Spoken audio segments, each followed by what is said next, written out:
On the Zoom call, just waiting a couple of minutes because I'm going to be hosting live on YouTube as well. So I'm just getting that set up now.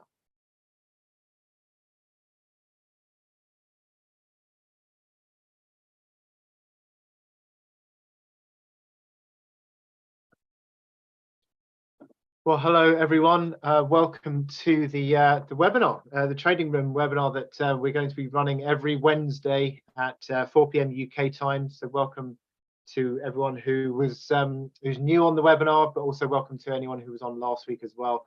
Going to start off with just a little bit of a disclaimer, really, because I'm going to be talking about live market information, and just for you to understand that what I'm talking about is should not be construed as trading advice. It's just for information purposes only, and it's very important that you understand that. So, in the video that I just recorded, I spoke about the fact that I'm going to be talking today about the Federal Reserve meeting, which is in a few hours' time, in about 3 hours' time, they give the decision there. I'm going to be talking about the Bank of England and also the European Central Bank. All these three major central banks, three of the four biggest central banks, or the markets consider to be the biggest central banks, all report monetary policy in the next 12 to 18 hours or so. So the fact that we've got this happening and markets are going to be obviously very reactive to what these central banks have got to say is something that we need to be aware of. Now, what we have is that the Federal Reserve is at 7 o'clock tonight, UK time. And basically what we're looking at from the Fed is a rate hike of 25 basis points. Now, that 25 basis points rate hike, there is a slight, only a very, very, very tiny slight possibility of a 50 basis points rate hike. It'd be very surprising considering they've guided for 25.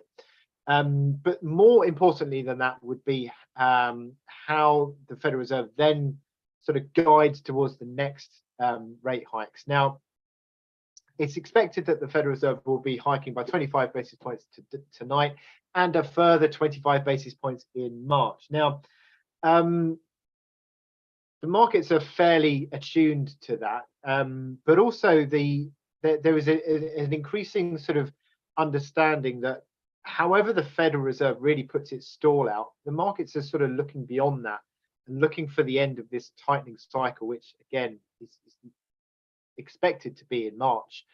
And it's interesting. I saw a statistic earlier today that suggested that the Federal Reserve continues to use hawkish language even at the point of the last rate hike.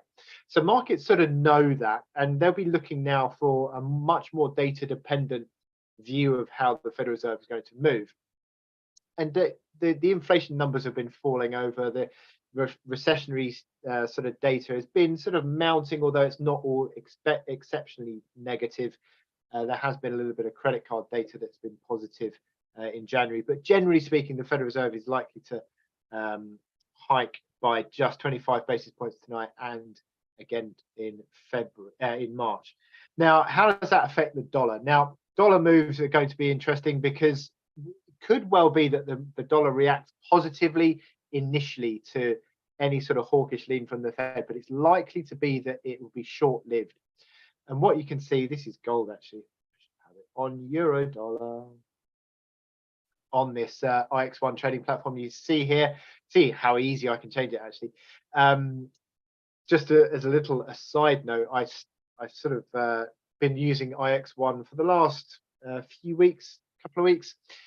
The more I use it, the more I like it, the more functionality I learn about it, and I think it's a really good platform. And if anyone sort of comes to trade with INFINOX, you get to use the IX1 platform, and I seriously recommend doing so. Anyway, so what we see here is euro dollar, which has been rising, and it's rising again today. Now, if the Federal Reserve is slightly hawkish, we might see a bit of a pullback. Euro dollar has had a strong run higher, but again, I see that as being likely to be near term in nature. Additionally, because of the fact that we've also got the European Central Bank tomorrow, the ECB announces monetary policy tomorrow lunchtime in Europe. And again, it's likely that the European Central Bank is going to hike by 50 basis points, so even more than the Federal Reserve. And also, it's likely that it's going to continue to hike into the coming meetings as well, possibly another 50 basis points next meeting, and again maybe 25 possibly into the spring, into this early, well, into the spring, which would be what, April, May.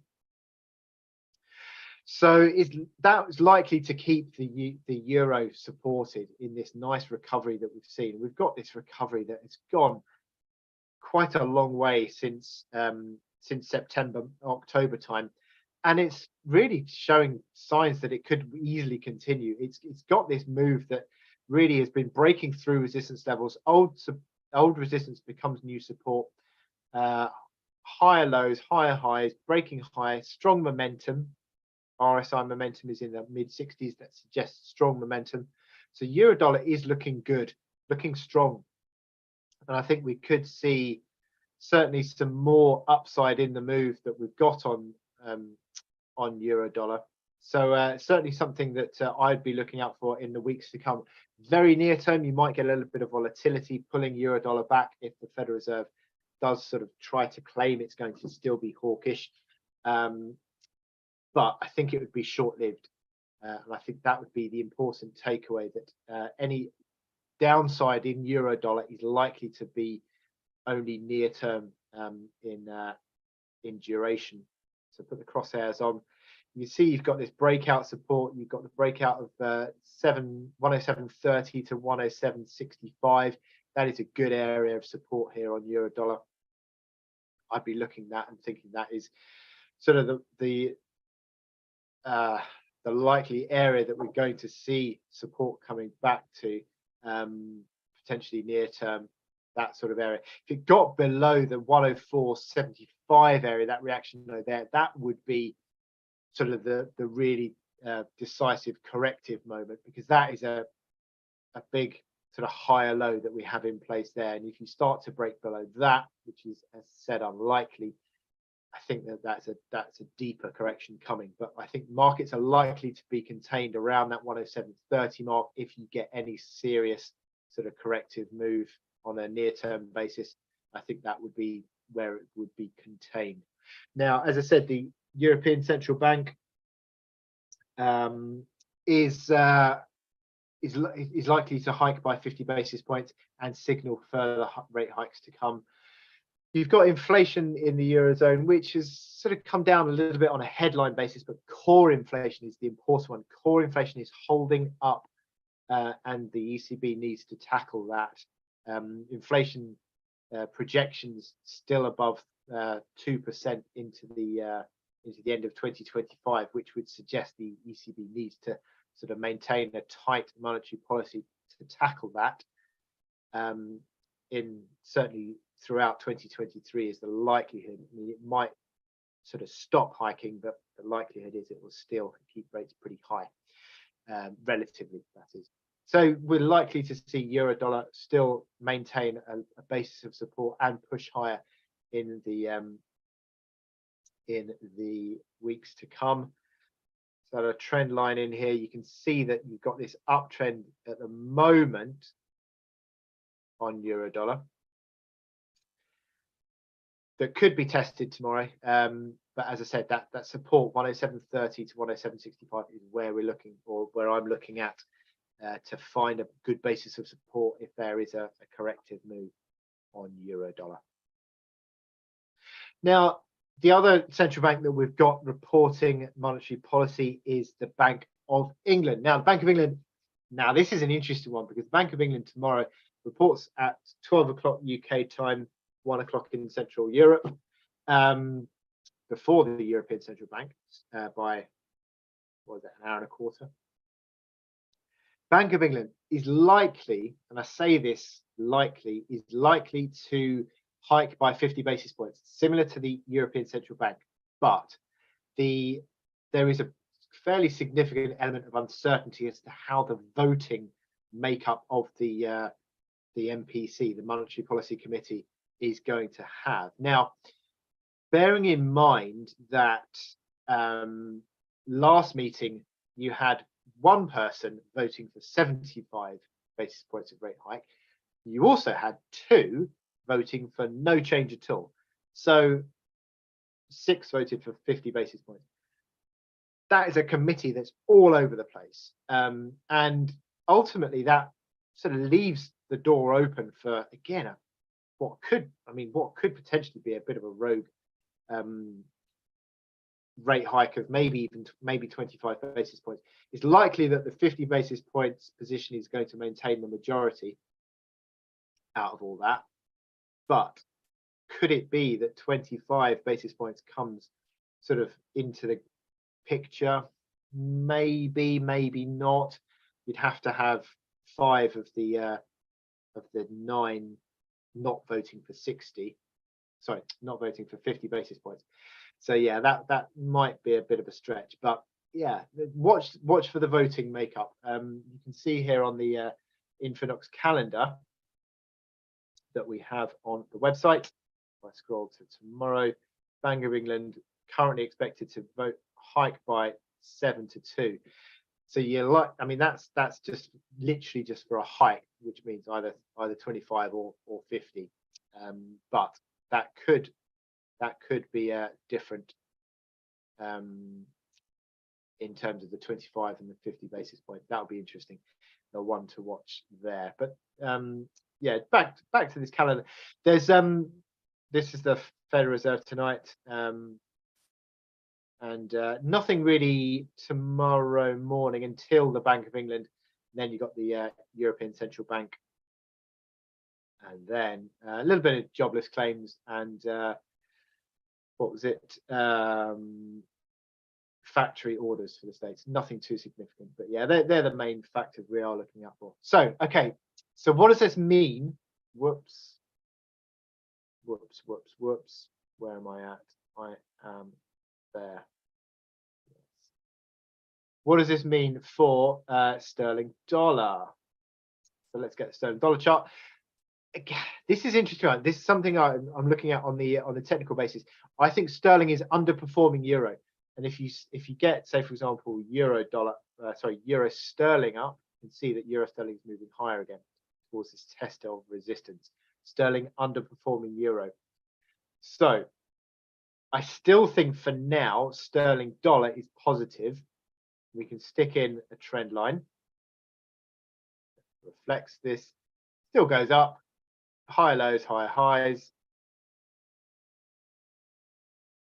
And that's all positive. However, momentum is something that I'm looking out for on sterling dollar. Momentum is starting to roll over slightly. Look at this these MACD lines have crossed. That's a bear cross on the MACD lines.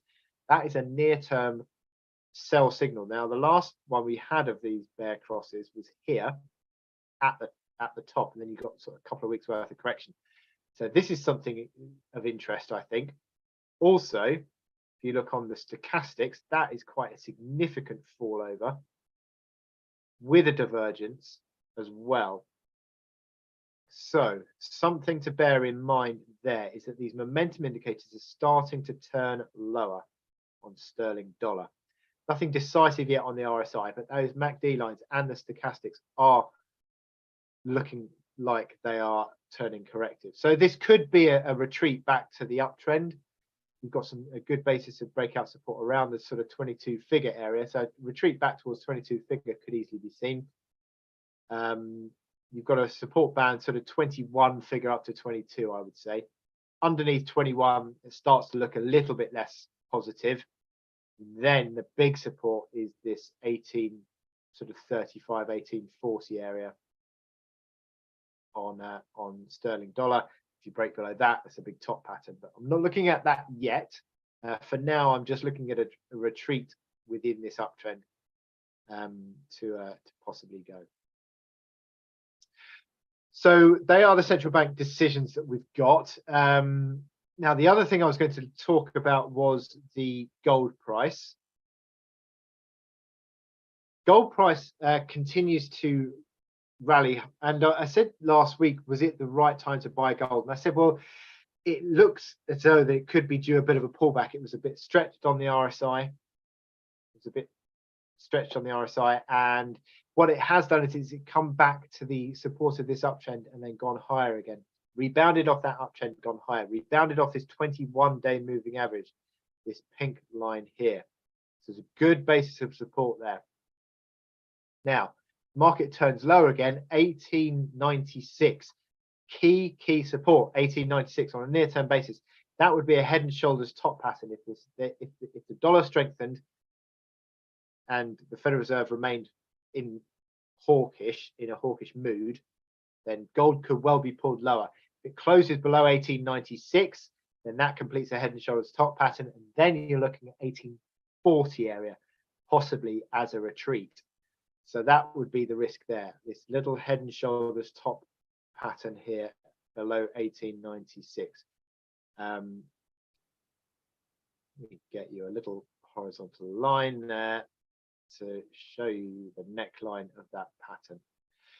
But generally speaking, I am positive on gold. I think there is likely to be more. I mean, look at this momentum. Look at the strength of that RSI momentum. Really, really positive. Really suggesting that weakness is a chance to buy here on the gold price, and it still certainly seems to be the case. There's good support on the breakout areas. The 1875 was a breakout. You could argue that's supportive, although the market hasn't really come back to test that yet. But still, I think 1875 decent level of support initially, but 1896 is the key neckline support of this top pattern. But it certainly looks as though the gold remains in a positive trend. Nothing really problematic on that RSI momentum as well. Again, points to buying into weakness. So any pullback into support that looks to be building support, that is a chance to buy, I think, on the gold price. So yeah, it's an interesting one. I think you're going to get some volatility certainly in the next 24 hours or so on major markets. That's a given, bearing in mind how many big central banks are reporting monetary policy. This is a time for a big shake up, and markets have basically been consolidating in front of this decision. You can see in the last sort of couple of weeks, cable's gone sideways, euro dollar has also sort of gone sideways as well. So yeah, it's something to bear in mind that markets have been consolidating. Volatility, we could get a bit of a shake up, but yeah, I think generally speaking, I'm still going to be dollar negative in the once the volatility subsides, and that would be buying euro dollar into weakness and buying sterling dollar into weakness, even though sterling is likely to be an underperformer of the euro.